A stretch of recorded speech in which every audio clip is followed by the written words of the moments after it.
E refletir sobre a África é fazer também este caminho de regresso a casa ou de voltar à casa.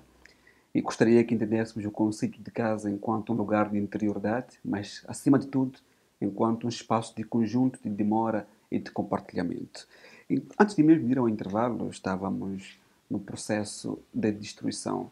Como é que a penetração europeia, ocidental, em África, fez um trabalho de limpeza, um trabalho de aniquilamento, de anulação, não só do sujeito africano, mas também aniquilamento e negação daquilo que é a estrutura africana, desde a política, desde a científica, e quando falamos de ciência, e falamos desta medicina.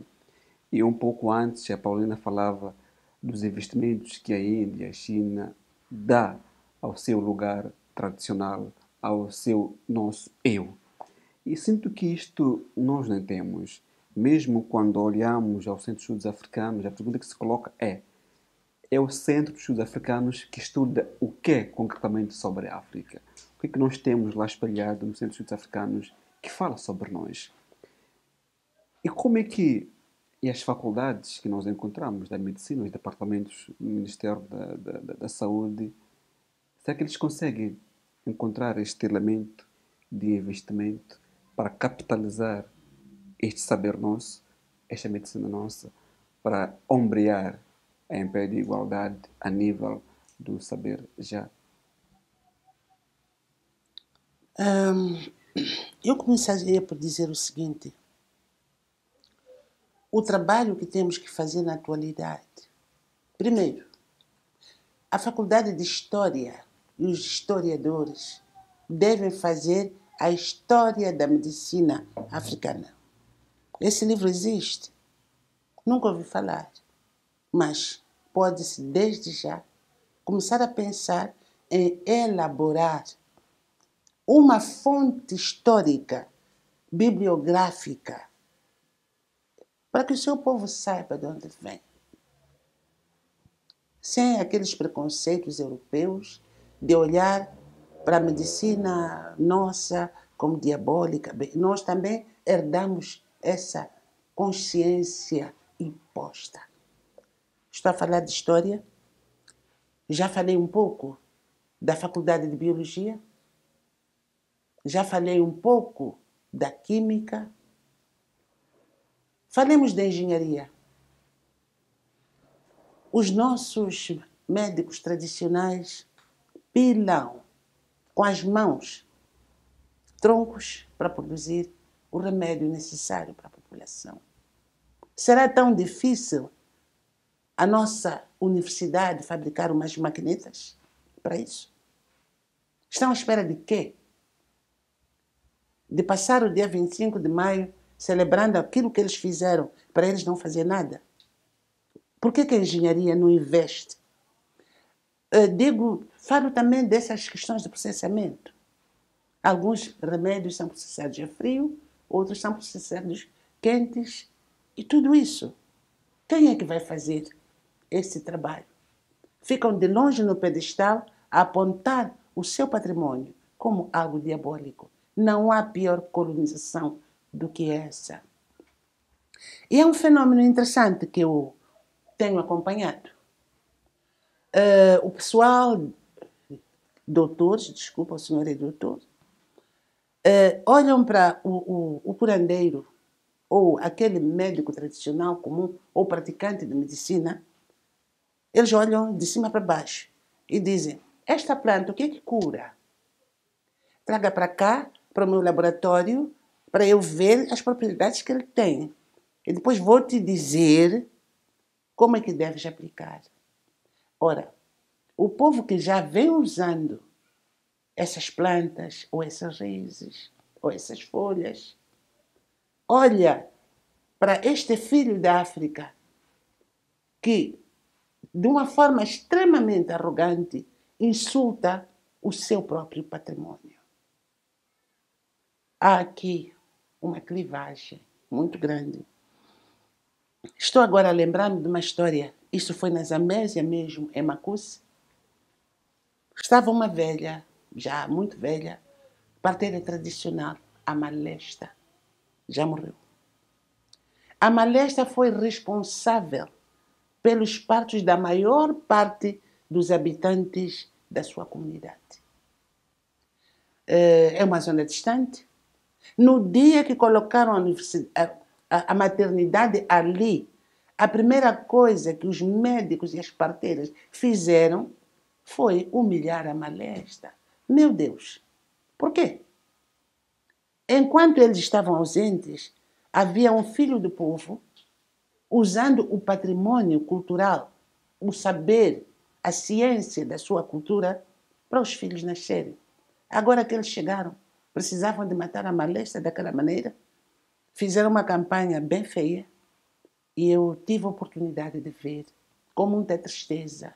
Isto é, o indivíduo que é formado na instituição dita moderna olha para o seu ponto de origem como o lugar atrasado que se deve aniquilar. A África precisa de todos. Precisa de todo o seu patrimônio. Não seria difícil o médico ou a parteira sentar-se com aquela pessoa e dialogar. Neste momento, em Moçambique, não existe diálogo entre a ciência que vem do mundo ocidental e a ciência popular. Não há a imposição.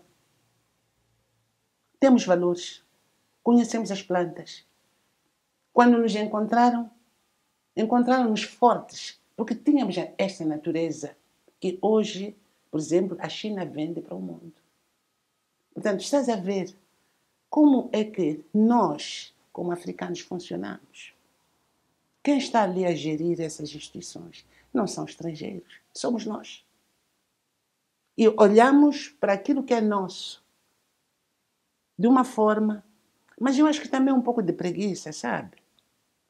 Porque sentar com as pessoas, dialogar com elas, melhorar os métodos, investir, que também exige dinheiro, isso é muito trabalho.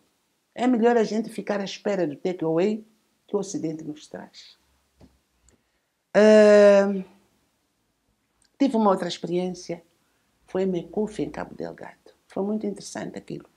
Nós íamos fazer entrevistas, eu estava envolvida num projeto, e uma das pessoas que devíamos entrevistar é o Sr. Moussa, que é um Che. É uma pessoa influente, então precisávamos saber a opinião dele sobre a matéria que nós queríamos tratar. Chegamos, deviam ser 7 horas. Dá licença, Sr. Moussa. Bom dia, nós viemos por causa disto, daquilo. De repente vem alguém a gritar: dá licença, Sr. Moussa. Socorro, Sr. Moussa. O que foi? Meu marido foi mordido por uma cobra quando ia mais chamar. Socorro, Sr. Moussa. Com licença, volto já. Ele entrou na sua cabana, tirou o que tinha que tirar, foi a correr. Ficou mais ou menos 1 hora de tempo e nós esperamos até ele regressar. O homem veio cansado. Depois recomeçamos a conversa, claro, Sr. Moussa, sabe, Sr. Moussa. Dá licença, Sr. Moussa. Criança não sai. Desde a noite de ontem. Minha filha vai morrer. Bebê também vai morrer. Sr. Moussa, por favor, venha orar por nós. Com licença. Sr. Moussa lá vai, com o seu saco destas coisas. Ficou aí por aí 2 horas. Então nós só dizíamos ao nosso chefe de equipe: mas não é possível entrevistar este senhor? E a resposta era calma. A observação faz parte também do nosso trabalho. Esperamos que o senhor voltasse. Voltou. Muito mais cansado ainda. Ainda conseguimos falar com ele mais 3 minutos. Dá licença, Sr. Moussa. Criança desmaiou. Não sei o que foi. Tá bem. Já vou. Venho já. Me esperem. O Sr. Moussa foi. Não demorou muito, mas ele estava exausto. Eu é que fiz a pergunta: Sr. Moussa, toda esta gente vem ter consigo aqui em casa. Será que não tem hospital? Ele disse: tem. É aqui. Vou vos acompanhar. Então saímos, fomos até ao hospital. Chegamos ao hospital, o enfermeiro estava bêbado. Primeira coisa. O enfermeiro recebeu-nos com um sorriso. E sabe o que ele diz? Entrem. para visitar o meu hospital. As panelas de esterilização estavam ali. Os fios elétricos estavam soltos. Não havia energia há mais de 6 meses no hospital. As prateleiras completamente vazias, porque para se chegar a esse lugar, sobretudo na época das chuvas, é muito difícil. Os carros não circulam facilmente. Portanto, estamos na presença de um hospital com um enfermeiro sem energia, sem medicamentos, sem nada. O enfermeiro diz, olha, gostaria tanto de ser um chefe como o Sr. Mussa. Ele ao menos conhece as plantas, ao menos conhece os medicamentos. Ele é que salva o povo, porque os medicamentos para saírem de Pema até chegar aqui, as pessoas podiam morrer. Se eu pudesse, eu iria fazer um curso para conhecer as plantas que estão à minha volta para curar o meu povo. Porque aqui nesta comunidade, na verdade, quem trabalha não sou eu, é o Sr. Mussa. Eu só recebo o salário. Estou aqui sem fazer nada, fui beber cerveja. Portanto, estamos aqui perante uma realidade moçambicana, perante uma realidade africana. A dita ciência moderna e a tecnologia moderna é para poucos e para aqueles que podem pagar. A maior parte do nosso povo está aí. Mas também, se Deus nos deu estes trópicos, estas plantas que curam a maior parte das nossas doenças, por que nós temos que ser dependentes do outro? Temos os famosos comprimidos. Eu de vez em quando, eu procuro saber o significado da palavra comprimido. Bem, sou escritora, estou ligada às letras, então isso me chamou a atenção. É comprimido por quê? Para mim, não sei para os outros o que é.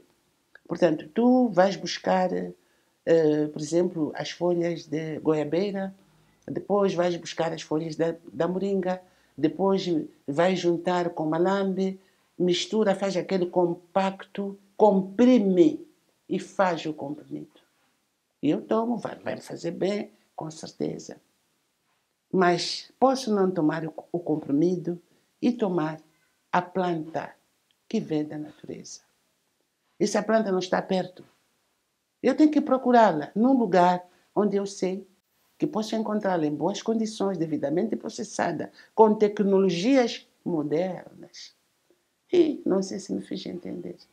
Portanto, estamos aqui perante uma realidade para a qual as nossas instituições não estão a funcionar. Eu estou a falar apenas deste lado da medicina, mas podíamos olhar também para outras áreas. São tantas.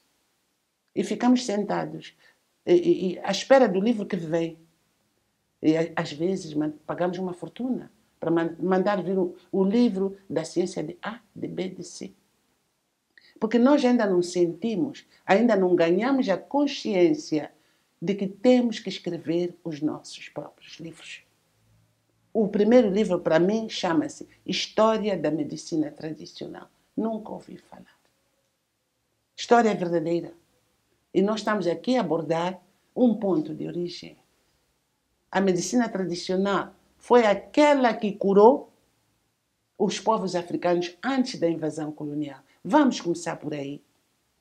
Antes da invasão colonial, durante o período da invasão colonial e o que veio a seguir.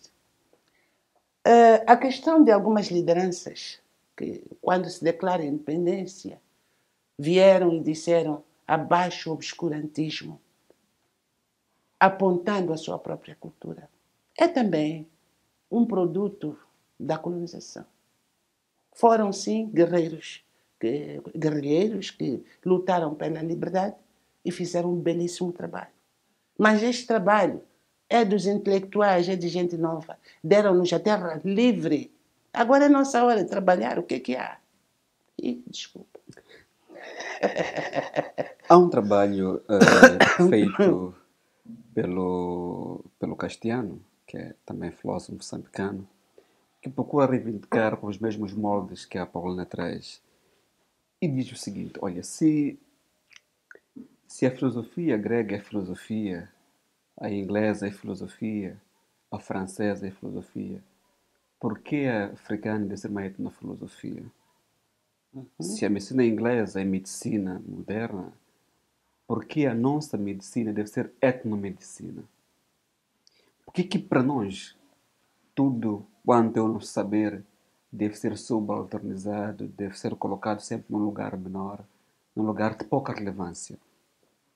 E este conceito de colocar as coisas em pouca relevância, da espera do outro, da dependência contínua, mesmo depois de mais de 40 anos de independência, volta-nos recordar um outro pensador nosso, que é o Nguenha, quando fala das independências e das liberdades.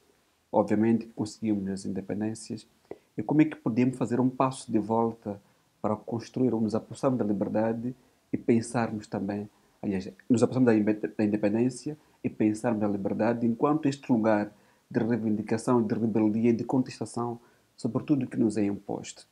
E parece que da destruição nós entramos neste segundo tópico, que é da assimilação. E quando se pensa assimilação, depois da penetração e da negação e da anulação, e, digamos, e da carnificina total, não só cultural, epistemológica, mas também humana, há um outro momento de negação, que é o da assimilação.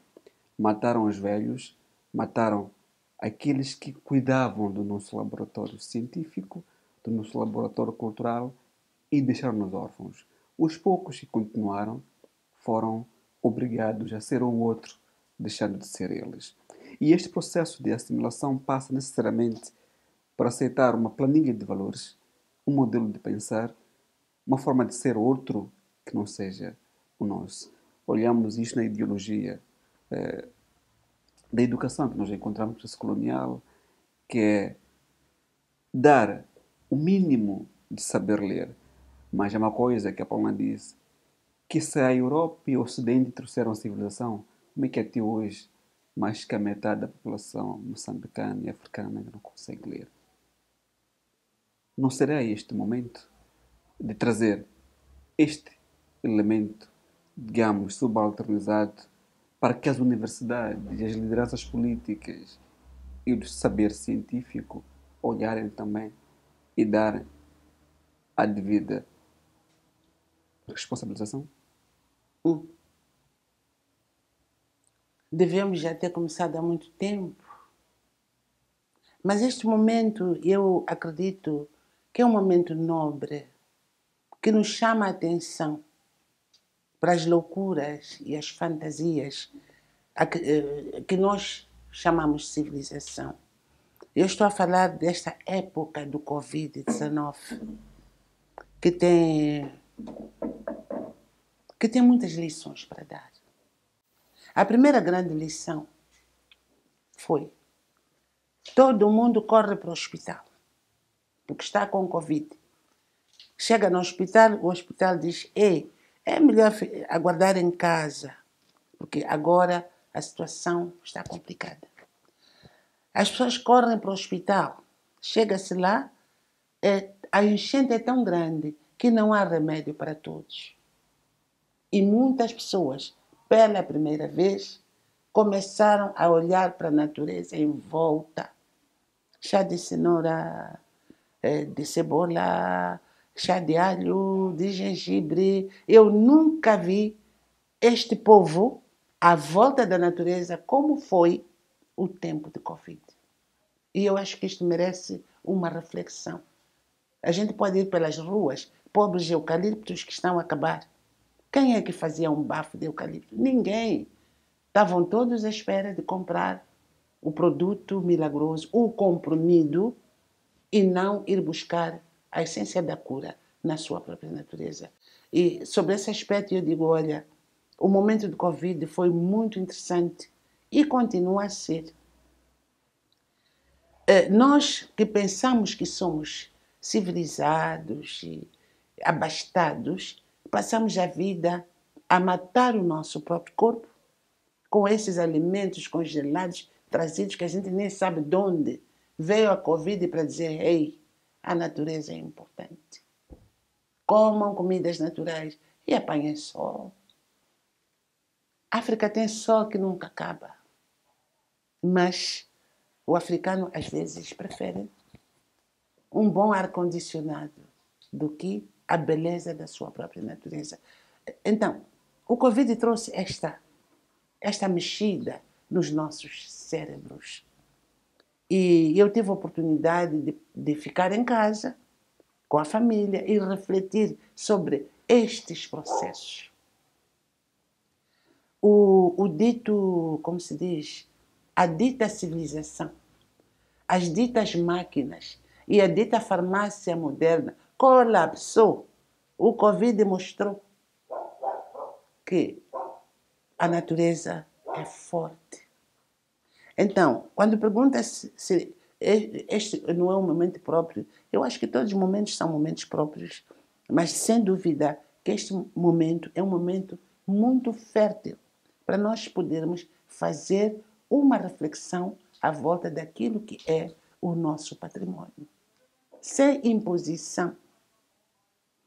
Voltando à questão das parteiras tradicionais, na conversa que eu tive com a Malesta dizia, olha, as minhas grávidas, porque ela tratava da saúde materno-infantil, eu obrigo as minhas grávidas a carregar fardos à cabeça. Não pode ser preguiçosa. Tem que carregar água, tem que carregar lenha, porque quando carrega algo na cabeça, está a fazer uma ginástica, está a esticar os músculos. Eu obrigo as minhas grávidas a pilar, porque o pilar é um exercício respiratório e um bom parto depende também disso.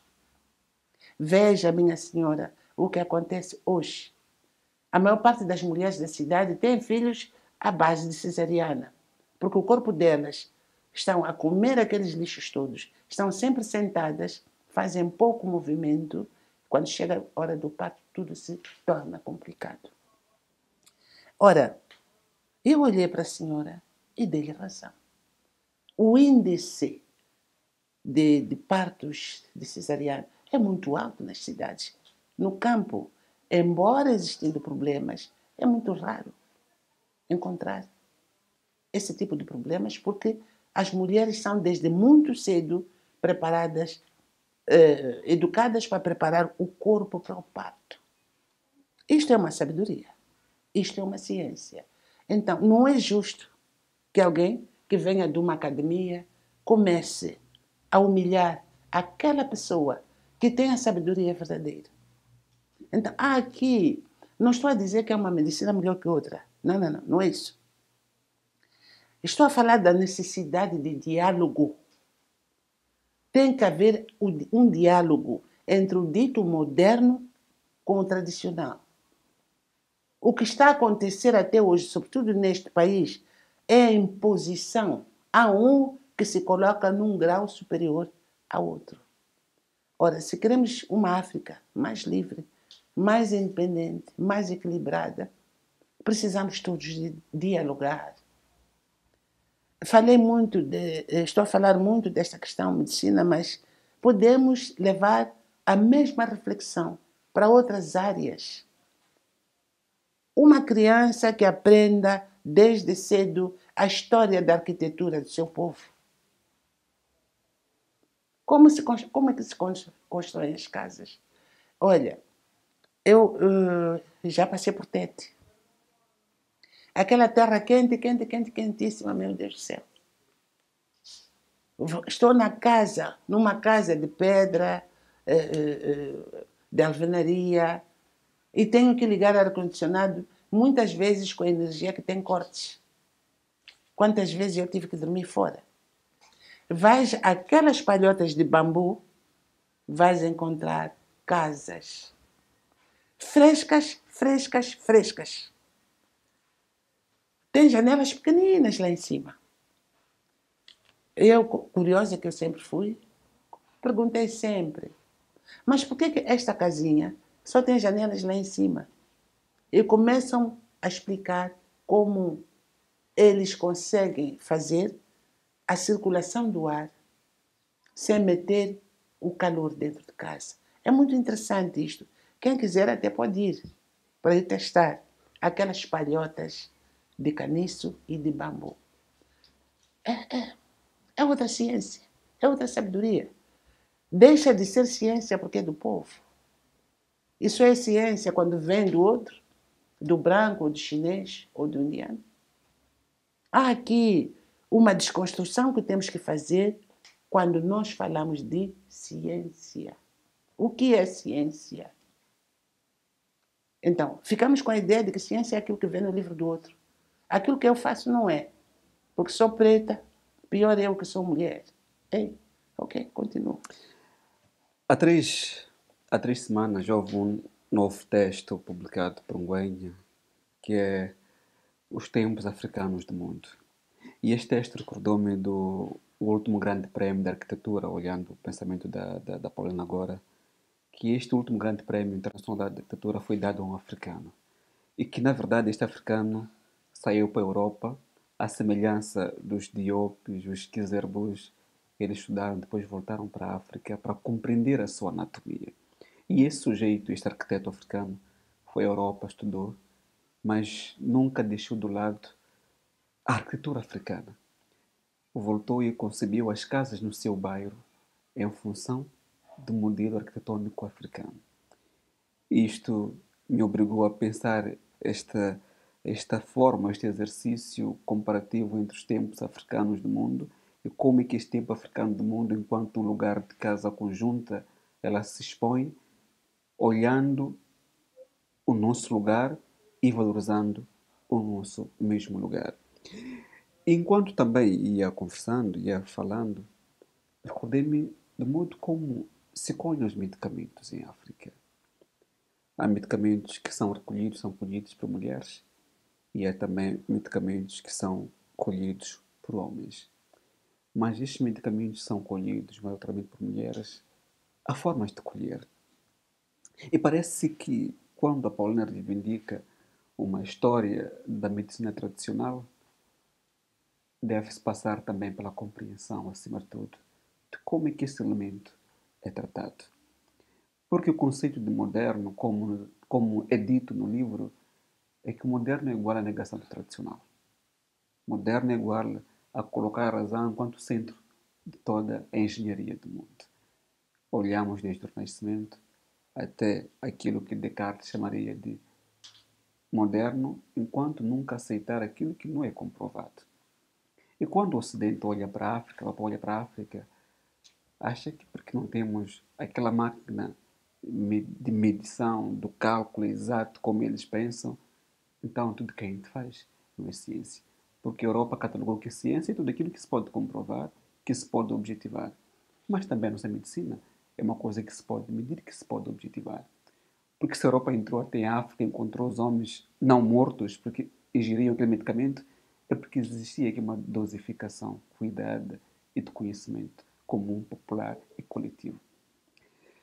Digo isto porque eu concordo que eu acho que é preciso fazer este movimento de regresso à casa para, primeiro, conversarmos com quem pensa, com quem faz esta medicina e que as instituições políticas não olhem isto no pedestal, mas olhem isto como um legado coletivo. A Covid, quando eclodiu em África e Moçambique, assistimos realmente isto, que os eucaliptos ficaram todos pálidos, esqueléticos, até no corredor das estradas nós tínhamos um montão de eucalipto. Houve esta consciência de não correr só para o comprimido, enquanto um refinamento químico, mas a nossa medicina. Diabolizaram Madagascar quando apresentou a medicina, disseram que aquilo não era nada, mas todos aqueles países que diabolizaram aquilo que é o nosso conhecimento, eu acho que tiveram a maior índice de morte comparativamente à África. Eu acho que este seria o primeiro passo de consciência. Olhemos os nossos libertadores, lutaram, nos deram a terra. Eu acho que as academias também devem começar a convidar este conhecimento nosso para ser pensado de forma conjunta e chegar até a todos. Mas quando nós olhamos também um gomaíto, há esta rebeldia, esta contestação de uma subalternização dos nossos métodos tradicionais, como se eles fossem simplesmente o lugar do mal, como disse, mas como um espaço de libertação.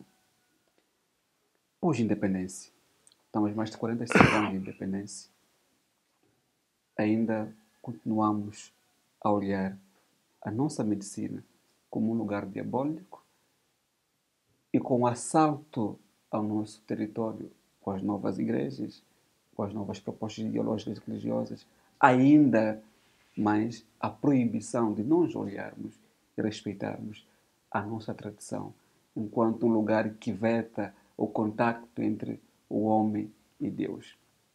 Mas se todos nós somos a imagem e semelhança deste ser único e tudo quanto existe é porque é sagrado. Como é que nós podemos discutir isto, Paulina? A primeira resposta que eu posso dar é que a Ásia, neste caso a China, neste caso a Índia, nunca negaram a sua tradição e evoluíram. E estão a evoluir. Hoje a Índia é uma potência mundial quando se fala de medicina, porque nunca rejeitou o seu patrimônio, nunca diabolizou. A China, a mesma coisa. A África, quando o próprio africano diaboliza o seu patrimônio, está a quebrar a si próprio. E o grande objetivo desses grupos de ideologias estranhas é mesmo esse. Que o africano seja fraco, que o africano não tenha história, que o africano morra. E muitos de nós repetimos este discurso, se calhar até de forma inconsciente. Tu, para seres alguém, não precisas de negar aquilo que tu és. Nunca. Tu és alguém porque vieste de alguém. Eu sou Paulina porque sou filha de Ricardo e Adelina. Se hoje sou o que sou, é graças a esses dois. Eu nunca posso cuspir na memória dos meus progenitores. Não posso.